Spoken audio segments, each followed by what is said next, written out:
Logic governs all of the sciences. In a way, it is the science of the sciences. If we're going to study a subject well, we need to do so in a logical manner. This includes mathematics, or a so-called hard science. Yet it also includes the social sciences like economics. Hi, I'm the Amateur Logician from amateurlogician.com, and today we're going to preview an outstanding book, An Introduction to Economic Reasoning by Dr. David Gordon. Now, this book, so to speak, is at the intersection of logic and economics, because you're going to learn about the laws of thought. You're going to learn about validity versus invalidity. You're going to learn about, at least a little bit, about categorical syllogisms in this very book.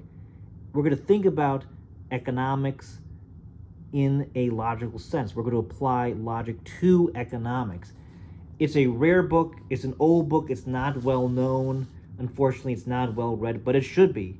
And hopefully, I will convince some of you to actually pick up this book and give it a try, because I think it's a gem of a book that's something that should be read and studied. And I think you might agree with me that this is something that should be far more well known. Now, Dr. David Gordon, in fact, is an intellectual hero of mine. Dr. David Gordon truly has a gift to concisely present an argument and evaluated. His PhD is in intellectual history, but I first and foremost think of him as a philosopher. He is a scholar with encyclopedic knowledge about American history, European history, political philosophy, general philosophy, and also, of course, economics. And if you've watched any of his lectures or read his book reviews, you will discover that very, very quickly. Most of his life, he has reviewed books, both popular books and scholarly books. He has been known to jokingly say, if you can't say anything bad about a book, why say anything at all? Book reviewing is a blood sport. But in any case, this book is a rare gem. It's not well known, but it should be. And he's going to jump into things like validity, things like, hey, the laws of thought, the law of identity, the law of non-contradiction, the law of excluded middle. All that good stuff is in this book. So let's get started with previewing it, and we're going to start with the table of contents. We have our introduction. We have chapter 1, the method of economics. Now, this is from the so-called Austrian school of economics, and contemporary Austrian economics has a starting point that man purposefully acts. And in reflecting on the concept, we observe that actions, insofar as they are purposeful, have ends and means. Now, by the way, that doesn't mean we are rationally calculating robots who only want to maximize pleasure or profit or money. It doesn't mean that at all. Nor does it mean we cannot act impulsively, imprudently, foolishly, or make huge mistakes.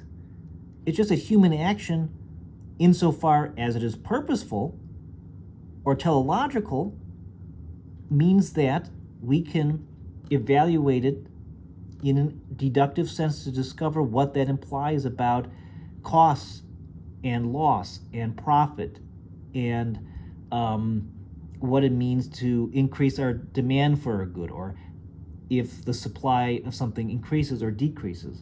And this approach, I think, recognizes our humanity, our first-person subjective point of view, because it starts with that and logically deduces from there in an informal sense. It's kind of an axiomatic deductive method, and I think this actually fits good into a neo-scholastic-like philosophy. And I think you will discover that when you read chapter 2 and 3 with action and preference, part 1 and 2. You get into demand and supply, the labor theory of value, price controls, minimum wages and wage control, money, part 1 and part 2, the gold standard, there's a conclusion, a glossary, some recommended readings. Introduction is why study economics? Why indeed? A good short answer is that you can't get away from it. Why will you enjoy economics? He says, the main reason economics is fun is this, at least in his view. And I think there's a lot of truth to it. You don't have to accept anything as true just because the book says so or the teacher tells you. Everything in economics is or should be a matter of reason and evidence. So this is going to take a step-by-step approach. It builds things from scratch and tries to apply logic. Now, this book is written for the high school student, but it's really for anyone. Any intelligent reader can definitely get through this book and learn a lot from it. And there's a lot of questions, a lot of philosophical questions you will get from this book. And that's another reason I think just to study it and learn it. And David Gordon definitely has his own kind of idiosyncratic sense of humor. Some people might not like that, but I would just say, hey, I enjoyed it. If you don't like it, who cares? Grow up and learn from the book, you know. So chapter 1, the method of economics, the deductive method. In economics, we operate with deductive logic. Bertrand Russell, a 20th century English philosopher, once said there are two kinds of logic, deductive and bad. Deductive logic is a tool of amazing power.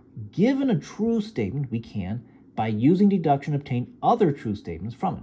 These new statements not only are true, their truth is guaranteed if, that is, if the statements we started with are true, then our conclusions are also true. And he has his own style of humor here. All communists are two-headed monsters. Karl Marx was a communist, therefore Karl Marx was a two-headed monster. And then he gets into the laws of logic. We have the law of identity. A equals A, so to speak. The law of contradiction, not both A and not A, so to speak. The law of excluded middle, A or not A. And there's a lot of reflections and philosophical considerations, even into the philosophy of logic in a way, with some of these questions you will find here, which I think are really, really cool. How he presents the material, and how he really makes you think. Talks about deduction extended, the categorical syllogism. And there's a lot of interesting questions to consider in this book. And he's going to get into things like, well, do we have a tautology or not? What are objections? What are counter-arguments to this kind of approach this book takes, and so forth. So we get into action and preference, the so-called action axiom. So we're going to think about the action axiom, and then in an informal approach, we're going to deduce what follows from it. And we're going to derive things like the law of demand or the law of supply. Because step by step, we can move from thinking about action per se to action as it relates to valuing a solitary item or good as it fulfills some given end. And then we can move from how man values in action a solitary item to how valuation changes as man possesses multiple units of that one solitary thing. Now, supply is just made up of one or more quantities of a good that are homogeneous, 100% equally serviceable. And as man increases the supply, other things being equal, he can only apply those additional units to less and less valued ends. But notice that other things being equal, ceteris paribus. Some people confuse that law or make mistaken interpretations because they don't understand that ceteris paribus condition there. And David Gordon will mention those things. And he asks an interesting question, like, are nervous tics actions? Well, not in this technical sense, no. They're not. We're thinking about action, human action, as purposeful action, okay? And that's when we do have an end goal and we're trying to pursue that end goal through means. And just like a nervous tic per se is not an action in that sense. But he goes through questions. Is the axiom true? How do we know it's true? What are the objections and so forth to that? Or do we have like a tautology? Preference and utility. So it's a really interesting book, and I will consider, doing more videos on this book if there's interest. Let me know in the comment section. And if you want more recommendations like this, let me know. I would appreciate it. I would like to grow this YouTube channel and really to grow like a little bit of a community here. So if you're interested in logic and applying logic to various fields, let me know.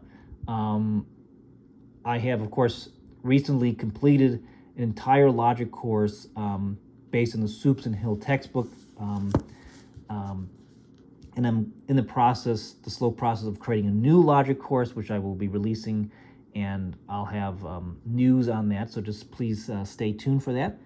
If you go to my website, amateurlogician.com, you'll find an extensive tutorial on traditional verbal style logic. There's a lot of entries there, there's a lot of references, and if you enjoy this type of stuff and you actually learn from it, let me know. Buy me a cup of coffee, so to speak. I would really appreciate it. Creating the website tutorial was a lot of work, and I would like to do some more stuff, but I also want to form some kind of loose community online. In any case, thanks for watching. I appreciate your viewership, and if you made it through all this way, hey, let me know, because sometimes I wonder, do people actually watch the entire video? Anyways, thanks so much. Good luck to you, and be well.